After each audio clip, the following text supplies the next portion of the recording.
My name is Roger Johnson. I like taking pictures and I love to travel. Whether it's working as a professional tour guide, a flight attendant, or on my own for fun. Across America or around the world. This is my show. Hello and welcome once again to another Welcome to America Adventure Update. It's September 2013 and I have the best guest yet. I've been doing pretty good with guests, but this one tops them all. My mom. So, welcome to the show. Well, thank you very much. So, state fairs. We're from Minnesota, and so we go to the Great Minnesota Get-Together every year. Have you gone every year? Yes, pretty much so. How many years without giving away key information on demographics here? Well, I'm kind of old, and I started when I was probably 7.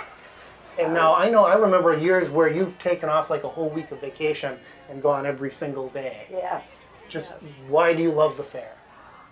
Oh, the vendors, lots of vendors. The food, I don't go for the food, but I like their Pronto Pups. Did you ever sneak into the fair?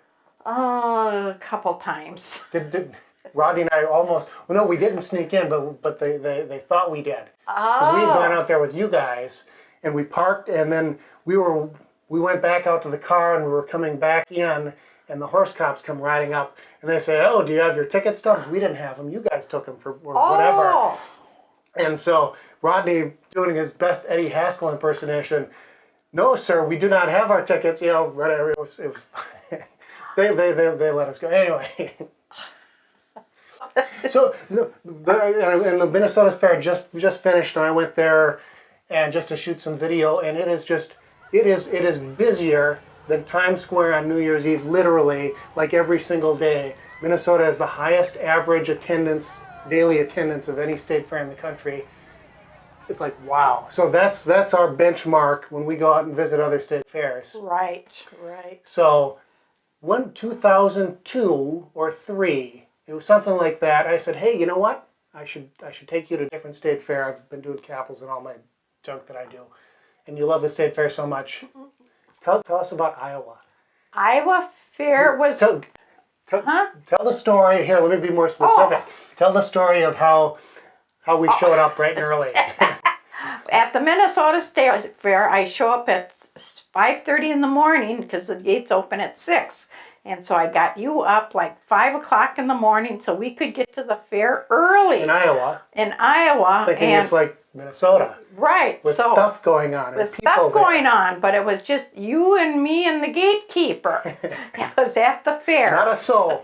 It's like, well, this isn't quite the Minnesota State Fair. And of course, Des Moines is a little bit smaller than the Twin Cities. So ever since then, we've been going a little bit later, kind of taking that experience and kind of going later on in the afternoon. We've done. This year was our 11th new state fair, including Minnesota. So you've got Minnesota, Iowa, North Dakota, South Dakota, Wisconsin, Kansas, Indiana, Texas, Florida, Illinois this year, and then Alaska a few years ago. The whole family actually got to go up there. Yeah. They're all pretty much the same. Right. What sets one fair apart from another? The number of people, how many cows. How many cows? That's important. How many cows? And boy, she's a beautiful heifer. Congratulations on reserving her. Ooh. We were just family get together today, and we're talking to cousin Bob. And he's been doing state fairs too. And he says, "Oh, did you notice down in Texas there weren't many animals?" And I guess I hadn't remembered. But I guess there wasn't. Yeah, I didn't remember that. They all have something different. Illinois. We went down there and you were a little disappointed. Their grandstand didn't have very many vendors, and not that I need anything, but yeah. No, but it's fun to shop and look around, because that's one of the cool parts about state fairs. Right. Is the unique little shops and stuff that you wouldn't normally go down to the mall to find. Right. They're all there in one place, and it was kind of sparse. Size of the fair, I think the land was big, but the small amount of people. There weren't a lot of people there. They had parking though was tough to get in. It was like Minnesota. I thought that when we pulled in, and you had to find all the houses around the neighborhood had, park in your yard for Right. $10 or whatever. And Right. we found a spot and ended up going in through, it was like some servant's entrance back alley somewhere. Yes, They've yeah. got a beautiful front entrance to the fair, but we kind of snuck in through the back and found our way through. But otherwise, I liked it. It was, you had your giant slide, Yeah. and you had your midway, and you got your food vendors, and we were walking around.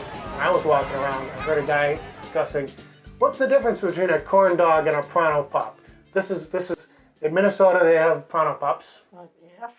What is the difference between a Pronto Pup and a corn dog? Pronto Pups are mainly in Minnesota. You see them. We've looked. Yes, we've looked, and they have corn dogs. Everywhere else, it's corn Right. dogs, but we get Right. Pronto Pups. Pronto Pup is a white flour, and corn dog is a cornmeal flour. Everywhere we go, we cannot find Pronto Pups. They just have them at the Minnesota State Fair. Everywhere else, it's corn dogs, or in Illinois' case, they have the cozy dogs. Right. Right. Where'd we go? I took you before we went to the fair. I said, you got to go. Oh, we went to where they made cozy, where they originated cozy dogs. It's the Cozy Dog Drive-In on historic Route 66 there in Springfield. This is another variation of the Pronto Pup / corn dog. They claim to be the inventors of the corn dog. And I don't know.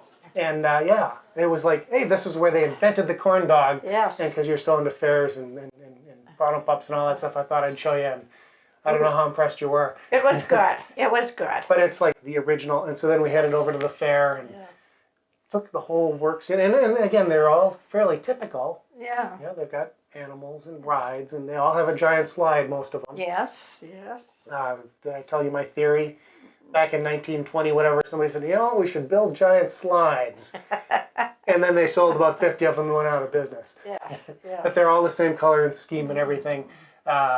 So next year, you don't have any preference where we go to state fairs. No. Do you? I was thinking, we should go to the North Carolina State Fair. Except Ooh. it's not until October. Ooh. Well, it's only September right now. So, Well, so that maybe would be good. Maybe we'll go to the state fair next month in North Carolina. Oh, I could take vacation. You could. Yes. Anyway, I haven't told you yet. So that was my idea, and I we'll see better if we take do that vacation. or not.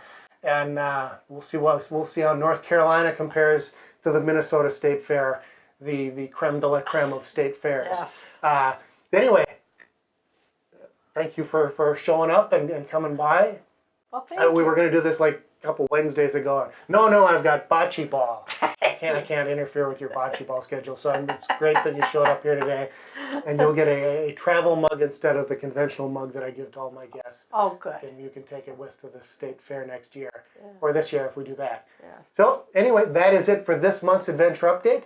Tune in next month, October. We're going to try and get Joe Pillsbury back and talk Disney and his fantastic new website. Stay tuned for that next time. So until then, check out my website, welcometoamerica.us, the movie website, the Welcome to America gift shop, where you can get your own mug and all kinds of other cool stuff. And then we've got a Facebook page too. You don't do Facebook because you don't do computers. No. Oh well.